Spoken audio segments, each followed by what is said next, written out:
Hello students. In last lecture, we have started the application part of our first lesson. Under that, we have studied IT enabled services, which are call centers, electronic publishing, medical transcription, data centers, GIS mapping, ERP, and knowledge management at RGV. And under careers in IT, we have studied different type of careers, just like web designer and developer, software developer, database manager, information security analyst, professional accountant, financial advisor, cyber advisor, animator, game developer, and audio video editor. Today we are going to study the last topic of this lesson, that is the recent trends in IT. That means currently which are the new things in IT. Under this topic, we are going to study green computing, IoT, then cloud computing, data analytics, then artificial intelligence, machine learning, big data, and blockchain. Let's see one by one. First one, green computing. Green computing, as its name indicates, it is the study and practice of environmentally sustainable computing or IT. The goal of green computing are similar to green chemistry. The goals are to reduce the use of hazardous materials, to maximize energy efficiency during the product's lifetime, and to recycle or degradation of non-functional products and factory waste. In short, what we can say that under this green computing, we have to reduce, or we do not have to use anything which is not useful for the nature, which is harmful for the nature, that all that things we have to avoid.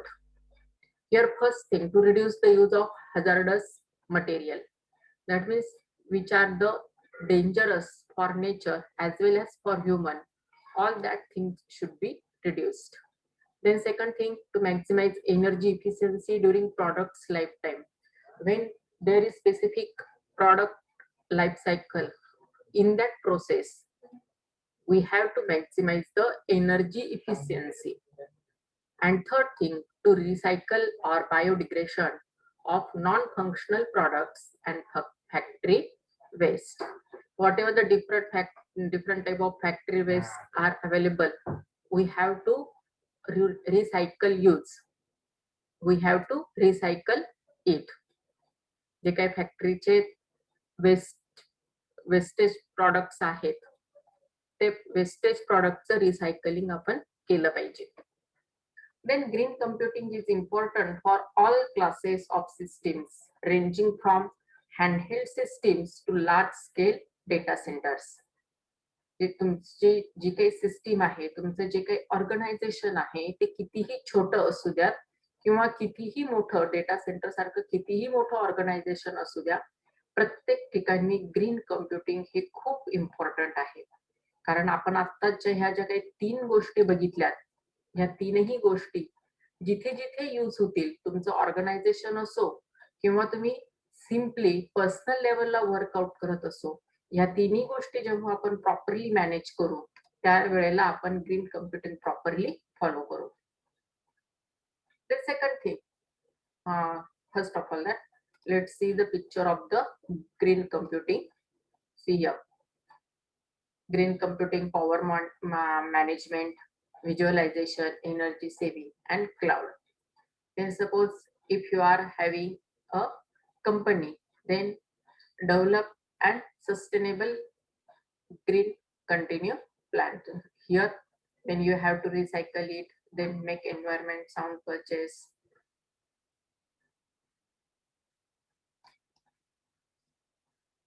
Okay, that means here conserve energy and resume power consumption. We have to go through all these things while using the green computing. Then second thing, Internet of Things. Now Internet of Things, that means IoT. You have to remember all the short forms and full forms of all these recent trends. IoT stands for Internet of Things. See here, O is small and I and T are capital. Currently, our life is completely surrounded by these recent trends. IoT, machine learning, artificial intelligence, cloud computing. These are the integral part of our life cycle. Here, first of all, let us see what is the IoT. IoT is the network of physical devices, vehicles, then home appliances and other atoms embedded with electronics, software, sensors, actuators, and connectivity, which enables these things to connect, collect, and exchange data, creating opportunities for more direct integration of the physical world into the computer-based system, resulting in efficiency improvements, economic benefits, and reduced human exertion. See here, complete IoT is described here under a single statement. What is IoT mean? IoT is the network of physical devices. जे काही वेगवेगळे physical devices आहेत त्या physical डिव्हाइसेसचं network. आता physical devices म्हणजे काय? आता IoT साठी रिक्वायर असणारे जे काही वेगवेगळे बोर्ड्स आहेत, अर्डिनो बोर्ड्स म्हणतो आपण त्याला, ते अर्डिनो बोर्ड्स. त्याच्यानंतर तुम्ही व्हेइकल तुमच्या कारमध्ये वगैरे कुठेही तुमच्या कोणत्याही व्हेइकलला ते कनेक्ट करत असाल तर ते व्हेइकल. त्याच्यानंतर वेगवेगळे होम अप्लायन्सेस, त्याच्यामध्ये फ्रीज असेल, वॉशिंग मशीन असेल, आपले स्मार्ट टीव्ही असतील, ह्या सगळ्या गोष्टींमध्ये जे काही आपण वेगवेगळं इलेक्ट्रॉनिक्स किंवा सॉफ्टवेअर किंवा सेन्सर्स किंवा ऍक्च्युएटर्स एम्बेड केलेले आहेत. एम्बेड केलेले आहेत म्हणजे काय? त्यांना ते ह्या होम अप्लायन्सेसला वगैरे हे इलेक्ट्रॉनिक सॉफ्टवेअर, सेन्सर, ऍक्च्युएटर्स कनेक्ट केलेले आहेत. त्याच्यात ते इन्सर्ट केलेले आहेत. आता इथे इलेक्ट्रॉनिक्स म्हणजे काय? वेगवेगळे इलेक्ट्रॉनिक अप्लायन्सेस. सॉफ्टवेअर म्हणजे आपण जे काही वेगवेगळं प्रोग्रॅमिंग करणार आहोत आयओटीचा प्रोग्राम रन करण्यासाठीचं, ते प्रोग्रॅमिंग म्हणजे सॉफ्टवेअर. त्याच्यानंतर सेन्सर म्हणजे ज्याच्या थ्रू डेटा कलेक्ट केला जाणार आहे त्याला म्हणणार सेन्सर. त्याच्यानंतर ऍक्च्युएटर्स म्हणजे ज्याच्या थ्रू डेटा डिस्प्ले केला जाणार आहे त्याला म्हणणार ऍक्च्युएटर्स. आता इथे शॉर्ट मध्ये आपण काय म्हणलो? इनपुट ऍटम जे काही आहेत ते सेन्सर आणि जे आउटपुट ऍटम आहेत ते सगळे ऍक्च्युएटर्स. हे सगळे एकमेकाला कनेक्ट केलेले असतात. आता हे कनेक्ट कशासाठी केलेले असतात? To collect and exchange data. प्रत्येक ठिकाणचा जो काही वेगवेगळा डेटा जनरेट होतो आहे तो डेटा कलेक्ट करण्यासाठी आणि एक्सचेंज करण्यासाठी हे सगळं सर्किट जनरेट केलेलं असतं. आणि त्याच्यापासनं आपल्याला computer based proper improved format मधले रिझल्ट्स मिळत असतात की ज्याचा फायदा आपल्याला खूप मोठ्या प्रमाणामध्ये होतो. याच्यामध्ये खूप कमी वेळामध्ये आपल्याला जास्त डेटा कलेक्ट करता येतो. हा आयओटीचा मेन बेनिफिट आहे. लक्षात आला का? आयओटी म्हणजे काय? वेगवेगळे सेन्सर्स, वेगवेगळे ऍक्च्युएटर्स, वेगवेगळे ज्या गोष्टी अवेलेबल आहेत, इलेक्ट्रॉनिक्स आहे, सॉफ्टवेअर्स आहेत, ते सगळे कंबाईन केलं जातं. आणि ज्या ठिकाणी आपल्याला ते इम्प्लिमेंट करायचं आहे, आपल्या कारमध्ये लावायचं आहे, आपल्या फ्रीजमध्ये लावायचं असेल, कुठेही लावायचं असेल तरी सुद्धा आपल्याला ते लावता येतं. ते कशासाठी लावायचं? की तिथला डेटा आपल्याला आपल्या बसल्या जागी यूज करता येतो. आपल्याला आपल्या जागेवरनं उठण्याची गरज नाही. आपण फ्रीजमध्ये कोणकोणत्या गोष्टी आहेत आणि कोणकोणत्या गोष्टी संपलेल्या आहेत हे आपण भाजी मार्केटमध्ये असताना सुद्धा भाजी मार्केटमधनं चेक करू शकतो. ही आयओटीची फॅसिलिटी आहे. आपण बाहेरून आता घरात येतो आहोत. कोविडचा पिरियड आहे. आता ह्या कोविडच्या पिरियडमध्ये आपल्याला घरात आल्याबरोबर बाथरूम मध्ये आंघोळीसाठी गरम पाणी असणं गरजेचं आहे. मग आपण जेव्हा घराच्या जवळ येऊ त्यावेळेला आपल्याला आपल्या मोबाईलवरनं आपलं हीटर, गिझर जे काही आहे ते गिझर आपल्याला चालू करता येईल. म्हणजे घरात आल्याबरोबर आपल्याला कोणत्याही गोष्टीचं वेटिंग करण्याची गरज नाही. डायरेक्टली आपण बाथरूम मध्ये जाऊन गरम पाण्याने आंघोळ करू शकतो. मग हे जे काही फॅसिलिटीज आहेत ह्या सगळ्या फॅसिलिटीज IoT थ्रू आपल्याला मिळतात. Then next one, cloud computing. तुमच्या माहितीसाठी फक्त एक सांगते, IoTचे आपण 51 प्रोजेक्ट्स तयार केलेले आहेत आणि 51 प्रोजेक्टचं एक्झिबिशन सुद्धा आपण 2 वर्षापूर्वी घेतलेलं आहे. Next one, cloud computing. Before that, let's see the picture of IoT. See here, you can implement IoT. तुम्ही इथे बसल्या बसल्या तुमच्या स्मार्ट टीव्ही वरचं वर्किंग करू शकतात. तुम्हाला जे काही इथे साऊंड सिस्टीम किंवा इतर कोणत्याही गोष्टीचं मॅनेजमेंट करायचं आहे ते करता येतं. इथे आर्किटेक्चर, इंजिनिअरिंग प्लॅन आहे, इथे रोबोटिक्स प्लॅन आहे, इथे मॅन्युफॅक्चरिंग प्लॅन्स आहेत, इंडस्ट्री असेल, इथे रोबोट्स आहेत, इथे तुमचे व्हेकल्स आहेत. हे सगळ्या गोष्टींमध्ये प्रॉपर फॉर्मॅटमध्ये तुम्ही इलेक्ट्रॉनिक्स आणि सॉफ्टवेअर, सेन्सर्स, ऍक्च्युएटर्स प्रोव्हाइड करून तुम्हाला पाहिजे त्या पद्धतीचं वर्किंग इथे आपल्याला करून घेता येतं. ठीक आहे, let's move to the cloud computing. Cloud computing is the delivery of the computing services, servers, storage, databases, networking, software, data analytics, and more over the internet. Now, what is the cloud computing? Cloud computing मध्ये काय केलं जातं? Cloud computing मध्ये वेगवेगळे servers वापरले जातात, खूप मोठं स्टोरेज केलं जातं, खूप सारा जो डेटाबेस जनरेट झालेला आहे तो डेटाबेस स्टोअर केला जातो, proper networking support, proper software provide केलं जातं आणि डेटा अनालिटिक्स हे कंटिन्युअसली अनालाइज केलं जातं. आणि ह्या सगळ्या फॅसिलिटी ज्या काही आहेत ह्या फॅसिलिटी प्लस इंटरनेटवर आणखी खूप साऱ्या फॅसिलिटीज क्लाउड कम्प्युटिंगच्या रिलेटेड available आहेत. See here the picture of cloud computing. Here you can see the server वर तुम्ही डेटा स्टोअर करू शकतात, स्टोरेज झाला, मोबाईल यूज करू शकतात, वेगवेगळ्या ऍप्लिकेशन्स, वेगवेगळा डेटाबेस आपल्याला यूज करता येतो. आणि क्लाउड कम्प्युटिंग जे काही आहे ते मेनली 3 पार्ट्स मध्ये यूज केलं जातं, प्रायव्हेट क्लाउड, पब्लिक क्लाउड आणि hybrid cloud. Under private cloud only private information is available, तिथे दुसरा कोणालाही ऍक्सेस नसतो. तो जो क्लाउड आपण परचेस करतो तो कम्प्लिटली आपल्या मालकीचा असतो. सेकंड, पब्लिक क्लाउड, आपण जो क्लाउड परचेस केलेला आहे किंवा जो क्लाउड आपण यूज करतो आहोत तो आपल्याला इतरांमध्ये शेअर करता येतो आणि इतर कोणतेही पर्सन त्या क्लाउड मधला कोणताही पार्ट यूज करू शकतात, त्याला म्हणणार आपण पब्लिक क्लाउड. आणि third one is the hybrid cloud. Hybrid cloud मध्ये प्रायव्हेट आणि पब्लिक दोघांचं कॉम्बिनेशन असतं.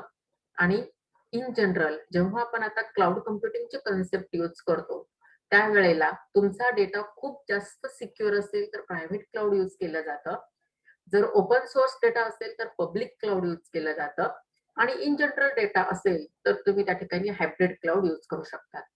इथे सुद्धा तुम्हाला डेटा ऍक्सेस करण्यासाठी पासवर्ड इसेन्शियल असतो. Without password you can not access any data. This is the concept of cloud computing. The next one is data analytics. Now this data analytics is the very high trend through the Google. It is the process of examining data sets in order to draw conclusions about the information they contain, increasingly with the help of specialized systems and software.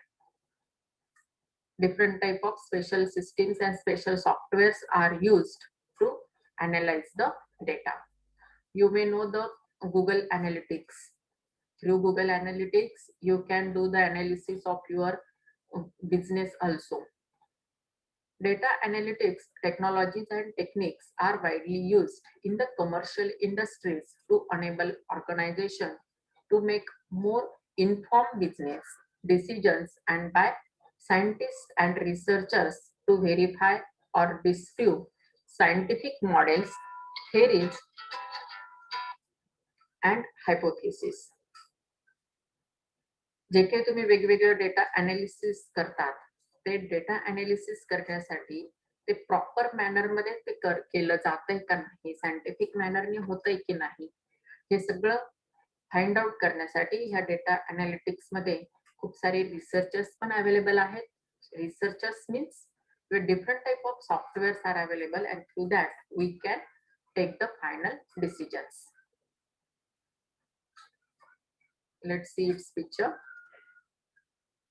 See here, different type of data analytics is going on. Here suppose this is a manufacturing company or production company, and under that production company this management team is just undergoing which type of product having more sale, कोणत्या प्रॉडक्टचं जास्त sale झालेलं आहे, कोणत्या प्रॉडक्टचं जास्त production झालेलं आहे, कुठे प्रॉडक्टचं production आपल्याला थांबवलं पाहिजे, कुठे इन्क्रीज केलं पाहिजे, ह्या सगळ्या गोष्टींचं जे काही इझिली अनालिसिस जे काही आहे ही डेटा अनालिटिक्स टीम ह्या कंपनीमध्ये करते. Then next one is artificial intelligence, the most important concept. Artificial intelligence, it is the intelligence demonstrated by the machines in contrast to the natural intelligence displayed by human and other animals. आता human nature मध्ये काय होतं, human जो काही आहे तो natural intelligence use करतो, आणि आर्टिफिशियल इंटेलिजन्स मध्ये मशीन थ्रू वेगवेगळं इंटेलिजन्स हे डेमॉन्स्ट्रेट केलं जातं. Computer science defines AI research as the study of intelligent agent. Computer science जे काही आहे ते आर्टिफिशियल इंटेलिजन्सला ऍज अ इंटेलिजंट एजंट म्हणून वर्क करतं. Intelligent agent means any device that perceives its environment and takes actions that maximize its chance of successfully achieving its goal. Intelligent agent काय करतो, त्याच्याकडे जे काही टोटल एन्व्हायरमेंट अवेलेबल आहे, ज्या काही सिच्युएशन्स अवेलेबल आहेत, त्याच्यामध्ये अशा पद्धतीने तो वर्कआउट करतो की त्याला त्याचं जे फायनल एम आहे, त्याचा जो फायनल गोल आहे, त्याला जे काही अचीव करायचं आहे, त्याच्यामध्ये तो अचीवमेंटचे चान्सेस जे काही आहेत ते जास्तीत जास्त वाढतील, या पद्धतीने इंटेलिजंट एजंट हा वर्क करतो. Then next one is the machine learning. It is the scientific study of algorithms and statistical models that computer systems use to effectively perform a specific task without using explicit instruction, relying on patterns and inference instead. It is seen as a subset of artificial intelligence. Artificial इंटेलिजन्सचा एक part म्हणून machine learning हे use केलं जातं. याच्यामध्ये जे काही algorithms आपण यूज करतो, वेगवेगळे जे काही स्टॅटिस्टिकल मॉडेल्स यूज करतो, त्यांचा सायंटिफिक स्टडी हा केला जातो. अल्गोरिदम म्हणजे काय, आपल्याला जे काही एखादी ऍक्टिव्हिटी करायची आहे, जे आपल्याला एखादं टास्क कंप्लीट करायचं आहे, तर ते टास्क कंप्लीट करण्यासाठी आपण इनिशियल स्टेज पासून लास्ट स्टेज पर्यंत ज्या काही वेगवेगळ्या ऍक्शन्स करणार आहोत, त्या ऍक्शनचा प्रॉपर सिक्वेन्स किंवा ते सिक्वेन्शियल कन्स्ट्रक्शन, त्याला आपण म्हणणार अल्गोरिदम. आता आपण याचे एक्झाम्पल बघू. बघा, आर्टिफिशियल इंटेलिजन्स. आर्टिफिशियल इंटेलिजन्स कुठे कुठे यूज केलं जातं, health care, automobiles, finance, surveillance, social media, entertainment, education, space exploration, gaming, robotics, agriculture, e commerce. That means प्रत्येक फील्ड मध्ये each and every field is occupied by the artificial intelligence. One more example of artificial intelligence is mobile chatbot. तुम्ही मोबाईलवर जेव्हा ह्या मोबाईलच्या कम्प्युटरशी chatting करतात, त्यावेळेला ते सुद्धा आर्टिफिशियल इंटेलिजन्सच एक्झाम्पल आहे. त्याच्यानंतर हे मशीन लर्निंगच्या एक्झाम्पल्स, स्पीच ऑटोमेटेड ऑटोमेशन. तुम्ही आता व्हॉइस रेकॉर्डर मध्ये बऱ्याच वेळेला तुम्ही जो काही डेटा बोलतात तो डायरेक्टली तुम्हाला टाईप करून मिळतो, that is speech automated automation. Then simulated aids for nursing. Nursing साठीचे जे काही डिफरंट टाईप ऑफ एड्स आहेत ते तिथे अवेलेबल असतात. AI सपोर्टेड ऍडमिनिस्ट्रेशन साठी सुद्धा आपल्याला AI चा यूज करता येतो. सायबर सिक्युरिटी साठी आपण AI यूज करतो. रोबोटिक्स साठी सुद्धा आपल्याला इमेज प्रोसेसिंग मध्ये यूज करता येतो.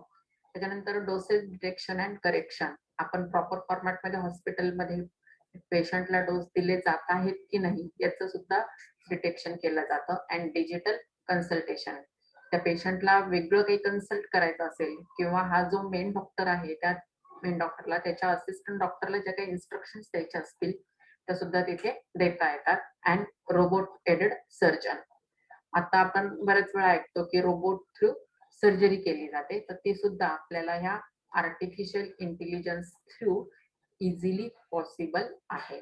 These are the different types of benefits under hospital for the artificial intelligence.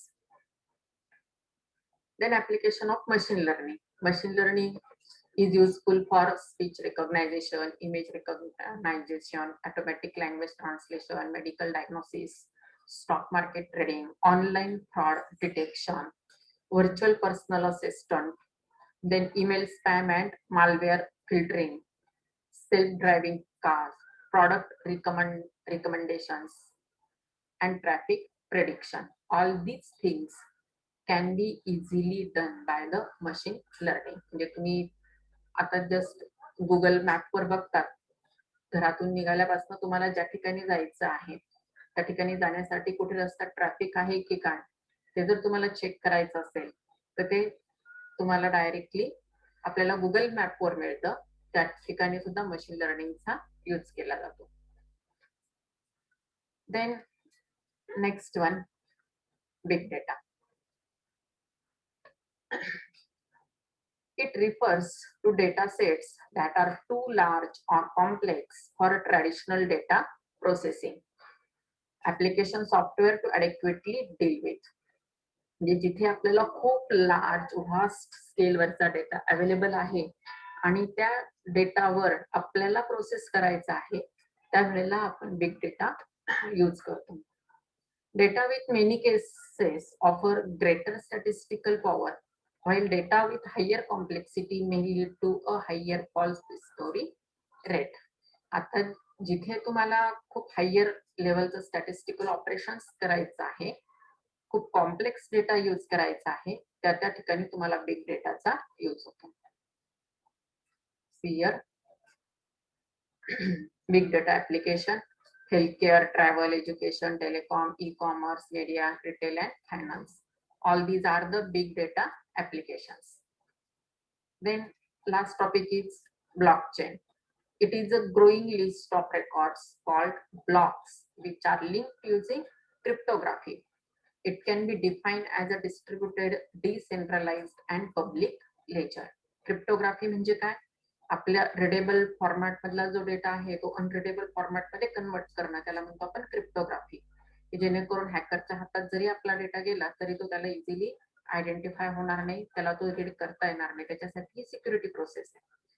आणि आपला जो डेटा आहे तो डेटा छोट्या छोट्या ब्लॉक्स मध्ये कन्वर्ट करून तो चेन फॉर्मॅट मध्ये स्टोअर करण्यासाठी आपण ब्लॉकचेन यूज करतो. ब्लॉकचेन मध्ये तुमचा डेटा डिस्ट्रीब्यूट केला जातो, डिसेंट्रलाइज केला जातो.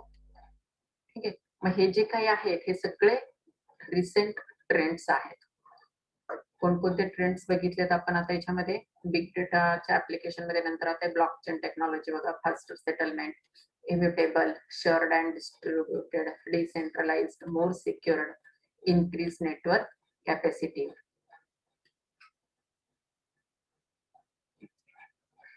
हे बघा आता इथे ट्रान्सपरन्सी वाढते, सिक्युरिटी वाढते, इफिशियन्सी वाढते आणि ट्रस्ट पण आपल्याला इन्क्रीज करता येतो due to the blockchain benefits. ठीक आहे. आता हे जेव्हा तुम्ही रिसेंट ट्रेंड्स बघितले असतील तेव्हा तुमच्या एक गोष्ट इझिली लक्षात आलं असेल, IoT, AI, machine learning, big data हे सगळे आपण डे टू डे लाईफ मध्ये यूज करतोय. आपल्या मोबाईल मध्ये याच्याशिवाय दुसरं तिसरं काही नाहीये. ह्याच गोष्टी आपण वेगवेगळ्या फॉर्मॅट मध्ये यूज करतो. आता इथे आपला थेरॉटिकल पार्ट कम्प्लीट झालाय फर्स्ट लेसनचा. एकदा समरी ओव्हरलुक करायची आहे आणि इथे जी काही एक्सरसाइज दिलेली आहे ती एक्सरसाइज तुम्हाला सॉल्व्ह करायची आहे. ही एक्सरसाइज सॉल्व्ह करताना इथले जे क्वेश्चन आन्सर्स आहेत ते क्वेश्चन आन्सर तुम्हाला तुमच्या नोटबुकमध्ये नोट डाऊन करायचे आहेत. आता ही एक्सरसाइज सॉल्व्ह करताना तुम्हाला मी एक आणखी शॉर्ट वे दाखवते.